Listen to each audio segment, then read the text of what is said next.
A pleasant day to each and everyone. I am Joanny Yusuga and I am the first reporter in chapter 22. So this chapter is nagsisimula siya sa quote ni Rizal na I have always loved my poor country and I am sure that I shall love her until death. Even though perhaps men are unjust to me, my future, my life, my joy, all this I have sacrificed for her.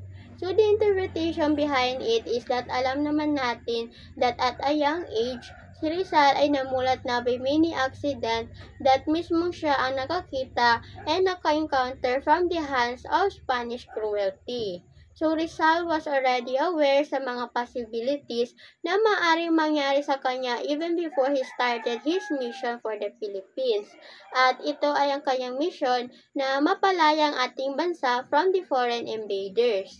So, he know all the sacrifices na kailangan niyang gawin and he was more than willing to offer all what he had.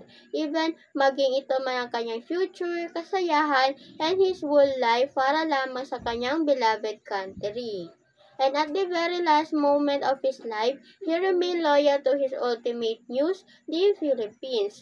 And it seems na kung mabibigyan pa siya ng chance na mabuhay ulit, then he will still be more than willing to die for his country over and over again to give the ultimate inspiration and to awaken the sleeping nationalism among his countrymen. Now let's move to our topic. So, when we say Machiavellian, it is an adjective na ginagamit natin to describe a person or people na nagiging tuso o mapalin lang in order to obtain their goal. And unknown to Rizal, the Machiavellian plot that was planned by his enemies para siraan siya. So, on September 2, 1896, bago pa managanap ang Philippine Revolution, is that Rizal left Manila Bay to Cuba, which is also a colony of Spain, kung saan ay magbo-volunteer siya as a medical doctor sa nagaganap na yellow fever epidemic. Nabalitaan niya ito when he received a letter from his longtime Austrian friend named Ferdinand Blumentritt, wherein inaayayaan siya nito na i-contribute ang kanyang medical expertise. So, heeding his friend's advice, Rizal sent a letter to Governor General Ramon Blanco in December 1895. So, mahigit 6 months muna ang nakalipas bago nakakuha ng letter of reply si Rizal that he received on July 1, 1896. In that letter ay pinapayagan siya sa kanyang inaalok na offer na tumulong sa mga biktima ng yellow fever. But before niya pa marating ang Spain, ay inaresta na siya. Instead of receiving a instruction for the volunteer work na gagampanan niya in Cuba, ang nakuha niya pagdating niya sa Barcelona was an arrest order from Governor General Blanco who regarded Rizal as a dangerous Filipino and ang itinutukoy na leader of the Philippine Revolution. So Rizal was then jailed in Barcelona and then shipped back to Manila at dito ay kinulong siya sa Fort Santiago. On December 26, 1896, the court-martial of Rizal ay nagsimula na. The trial was farce as the hearing ay napagplanuhan na wherein Rizal, before hearing the decision of the court, had already been prejudged. Meaning, nakagawa na sila ng decision before gathering all the facts. So, para bang naganap lamang ang trial just to put a show na sumusunod pa rin sila sa proseso ng batas. So, the decision of the court is to shoot Rizal by a firing squad at 7 o'clock ng umaga on December 30, 1896 at Bagong Bayan, which is now known as the Luneta. This decision was approved by General Fulavilla, the one who replaced Governor General Ramon Blanco.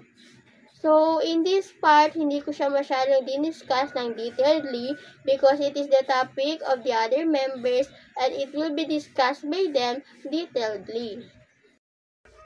Meron naman talagang paraan para makatakas at mailigtas si Rizal, and it was the rescue attempt in him in the early days of August 1896.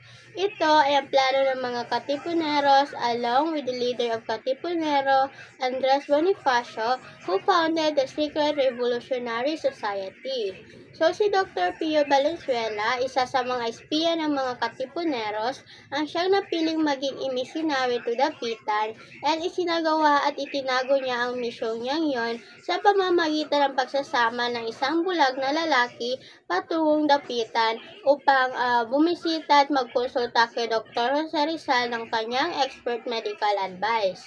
In that way, the interview was secured, but the result is not satisfactory because tinanggihan ni Rizal ang plano nila na i-rescue siya at patagong isilig sa isang ship na patungong Japan. Same thing happened on the night of August 1896 when Jose Rizal was boarded on a cruiser called Castilla, which was then nakaparada or nakastop over at Manila de Bay under the Spanish authorities. So sila Andres Bonifacio, Emilio Jacinto, and other selected Katipunero disguised themselves as a sailor of a motor launch Caridad so that madali silang makapasok sa cruiser. Rizal was on deck that time nung nilapisan siya ni Jacinto and whispered that they are Katipunero, heavily armed, and pumunta sila dito to rescue him. But given with this opportunity, Rizal for the second time at tinanggihan ang nasabing rescue and replied, "Please leave me alone, I know what I have to do." August 26 to September 2, 1896, Rizal stayed on board on cruiser Castilla. So, tumagal siya doon for nearly a month while waiting sa susunod na mailboat na magdadala sa kanya sa Spain. So, while he stayed, the revolution erupted. Nagsimula ang lahat nito noong August 19, Teodoro Patino, the owner of a Spanish publication named Diario de Manila, who was also back then a member of Katipunero, betrayed the group by reporting the existence and plan of the Katipunan to Father Mariano Gil. So, the pari, kasama yung may-ari ng printing shop, ay dali-dali ni-raid ang printing press at doon ay nakita nila ang lithographic stone na ginagamit nila in order to print the Katipunan's receipt and other items proving the existence of Katipunan. So, the pari who was suspecting the group for a long time is now may hawak ng evidence. The incriminating evidence was then handed over to the Spanish authorities. Kasunod nito ay ang malawakang pag-aresto where Manila became a troubled city. Dahil sa kaganapang iyon, si Bonifacio ay nagpatawag ng isang emergency meeting of the Katipunero. On August 23, they went to Pugad, Lawin, and nagtipon-tipon sila sa bakuran ni Juan A. Ramos, the son of Melchor Aquino, kilala rin bilang Tandang Sora, and was later acknowledged as the mother of Katipunan. Nagsimula ang pagpupulong ng 10 o'clock ng umaga kung saan napagdesisyonan ng mga Katipunero na ipaglaban na ang kanilang kalayaan. And as a sign of their defiance and determination to fight against the Spaniards, ay sabay-sabay nilang pinagpupunit ang kanilang sedula or residence certificate and shouted, "Mabuhay ang Pilipinas!" Ang pangyayaring iyon ay ang tinatawag na Cry of Balintawak. Nalaman ni Rizal ang patungkol sa revolusyong naganap through the newspaper na kanyang nabasa on cruiser Castilla. So, hindi na siya nasurpresa patungkol dito. Instead, ay inaasahan niya na ito. But ang tanging pangamba niya lamang ay baka idawit ng mga Spanish authorities ang kanyang pangalan sa nasabing pangyayari with a bloody struggle. So, 4 days bago pa man naganap ang Cry of Balintawak, ay nakareceive si Rizal ng 2 letters from Governor General Blanco. The first is addressed to him where Governor Blanco wishing him happiness, and the other letter recommending him to the Minister of War, General Marcelo de Azcárraga, and Minister of Colonies, with covering letter that pinapawalang bisa nito ang mga paratang patungkol kay Rizal about the raging evolution which is at the moment ay nangyayari sa Pilipinas. In the letter, sinasabi rito that Rizal conduct in 4 years that he was exiled in Dapitan is kahanga-hanga and there is no way na may involve or magkaroon siya ng connection sa nasabing Philippine Revolution. So, 6 p.m. of the evening ay inilipat na si Rizal sa vessel Isla de Panay. He left Manila and go to Spain in September 2, 1896, not knowing na iyon ang magiging huling travel niya pa abroad. The night before his departure, sumulat siya sa kanyang ina na si Teodora Alonso, where he informed her of his good health on board the ship. He also informed his mother of his departure in Cuba, comforting her na huwag mangamba because everyone is in the hands of divine providence. Ang kanyang gagawin ay nangangailangan ng dedication and strength, and if he died, at least he had done something good for the mankind. Isa sa mga pasaherong nakasabayan ni Rizal sa vessel Isla de Panay ay si Don Pedro Rojas, a rich Manila Creole industrialist, together with his son Periquin. Nang gabi ng September 7 ay nakarating sila sa Singapore. Pinayuan naman ni Don Pedro Rojas si Rizal na iwanan ang barko and stay behind to take advantage of the protection of British law. But that advice was not followed by Rizal. Other Filipino residents naman of Singapore, headed by Don Manuel Camos, ay sumakay rin sa nasabing ship in order for them na mapilit si Rizal to stay behind in Singapore in order to save his life. But he ignored and replied, "I cannot be fugitive, I am not afraid, for I am innocent." Habang ang ship Isla de Panay ay naglalakbay along the Mediterranean Sea, a telegraphic message was received by Captain A. Alimani, the ship's skipper. Inuutosan itong arestuhin and i-confine si Jose Rizal in his cabin until makarating sila ng Barcelona on the 3rd of October. So Rizal heard from his co-passenger ang balita that he would be arrested by the order of Governor General Ramon Blanco and dadalhin siya sa kulungan ng Sita. There was nothing official yet about his arrest. It was still a shipboard gossip, but it became official when Rizal was notified by the captain na kailangan niyang magstay in his cabin until mayroong further order from Manila, and kailangan niyang sundin ito. At 6:25 p.m., the steamer ay dumalong sa Malta and he was unable to visit the famous island fortress because he was confined on his cabin. On the second day naman, nagising siya sa ingay na nagmumula sa artillery salvos. It is because the city is firing cannons to celebrate the feast day of St. Francis of Assisi.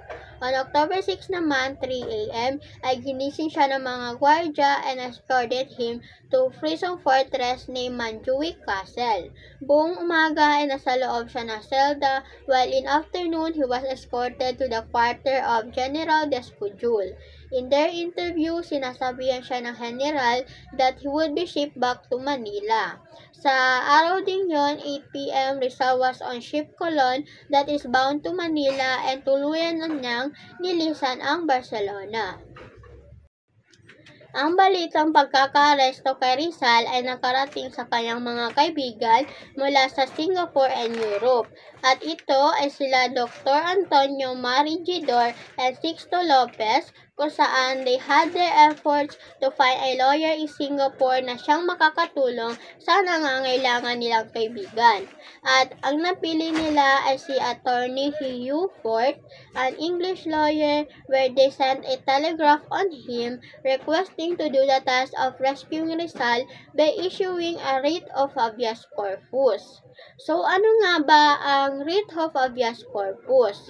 So, ang meaning nito in English translation is, you may have the body. Ito yung pagdadala ng tao sa korte para malaman kung karapat-dapat ba siyang makulong. Ginagawa ito to prevent the government from imprisoning people or person na wala naman talagang valid reason. So, nang makarating ang streamer Colon sa Singapore, si Attorney Hugh Fort ay nag-proceed na at the Singapore court upang mapalis na si Rizal sa nasabing ship. Unfortunately, the judge in Singapore named Chief Justice Lionel denied Fort's request and contention that Rizal was illegally detained on the said streamer because the voyage is hindi ito maaaring madelay since it was, according to the judge, a warship carrying Spanish troops to Manila, hence it is a warship of a power which under international law was beyond the jurisdiction or control of the Singapore authorities.